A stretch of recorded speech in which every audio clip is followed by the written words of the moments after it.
Today we are going to take care of some extra males that we have.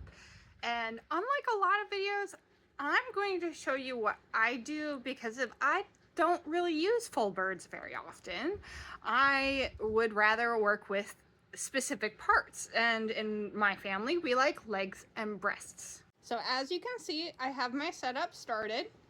You want to have bowls of ice water. This will store the meat as you work on it. So there's lots of videos out there of how to cull your bird. So this video is not about that. This is about quickly parting for a beginner. I like to use shears that I sharpen between every use. That way that moment for the bird is very quick and more humane.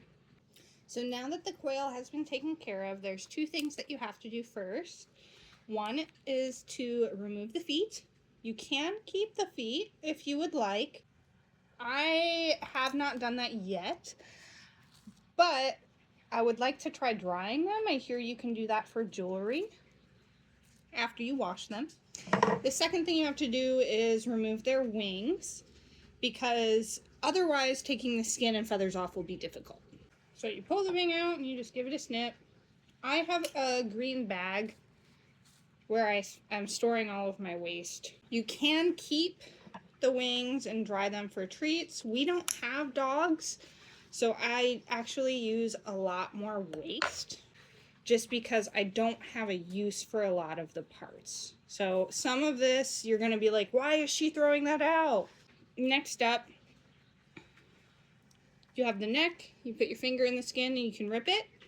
Or alternatively, you can make your life easier with a little pair of scissors. I got these scissors and my scalpel from a scalpel kit on Amazon. So it just makes that a little bit easier.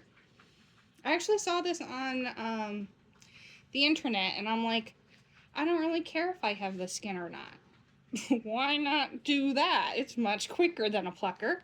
I do also have a small plucker. So you rip it in half. And then you pull out the legs.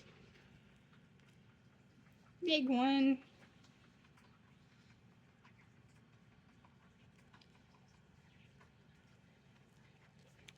Leg two.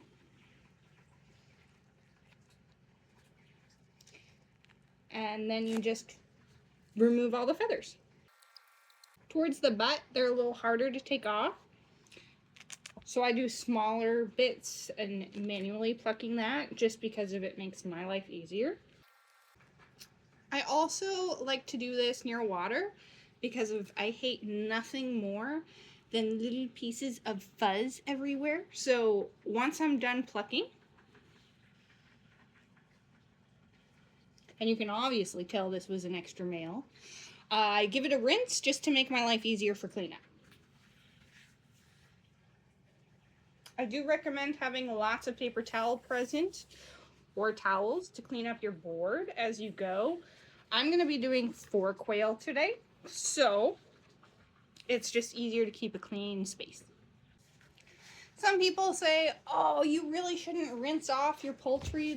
That's a bad thing. You shouldn't do that. Well, it makes me taking care of the breaking down of my quail so much easier. So now that we have our quail, you want to bend back the legs. This makes cutting the legs off super easy. And then you just snip them. Ta-da, I have a leg.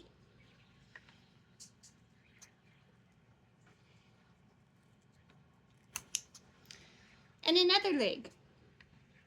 I'm planning on actually putting the legs in with some eggs and bread and cooking them that way, but to each their own, however you like. Next up, I like to splash lock, so I'm going to remove the entire spine and all the innards all in one move. All you got to do is cut along the spine on each side. You want to go as close to the bone as you can. That way you're not puncturing any internal organs. So there are the insides. I like to just scoop them out and then make a cut to remove everything all in one go. You do want to make sure that you don't puncture the intestine though. See how I'm pulling that out? So I still have a little bit of trachea up top. I can take care of that. But now I have the breasts and all of the innards kind of away from everything else. So I can snip and ensure that there are no internal organs that I'm bringing into my breast meat. Ta-da breast. Ta-da innards. We have some liver, we got a heart. Some people keep those for like dog treats and things. I'm not one of those people. I don't have a dog. And then I'm going to give this a little rinse just to get the blood and junk off. I'm also going to rinse off the legs and put them into the cold. That way it preserves them while I'm doing the rest of my work. Make sure that you submerge them all the way into the ice water. Don't just set them on top of the ice. Next, you're going to want to get your scalpel. I do still have some lung tissue in here. We're going to cut that out because, again, we use breasts and legs. So I cut down and follow that breastbone all the way up. And again, I'm not a butcher. This is just me at home. This is how I do it. I'm sure there are much better ways, but seeing as how I've never had training and I literally just want the quickest meat I can get, this works for me. And there is my breast. I have a little bit of fat on there, and there is a little flap of extra meat that's on top of the breast. I keep that because it's fine. I did leave some extra meat behind. I can take that off with the scalpel too, but this is the biggest one-piece breast I can do. And then rinse this off and put it in ice water to preserve it while I do the next step. I rinse so that I don't have any extra feathers or junk on it to make sure that what's clean is going in there. So next up, I do the other breast. I just go along the bone.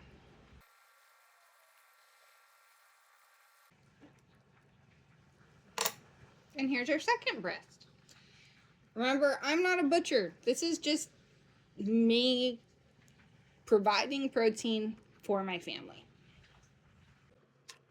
There is one other thing that I like to do for jewelry. So there is a wishbone in here. And I have an amazing set of wishbone earrings that I love, and a couple other people have commented they like it. So I'm collecting wishbones to make more earrings. So now I have a wishbone ready for that. Again, there is extra meat on here. You could collect these, put them in a pot, and make broth. But there you go. That's how you part your quail if all you want to use are breasts and legs.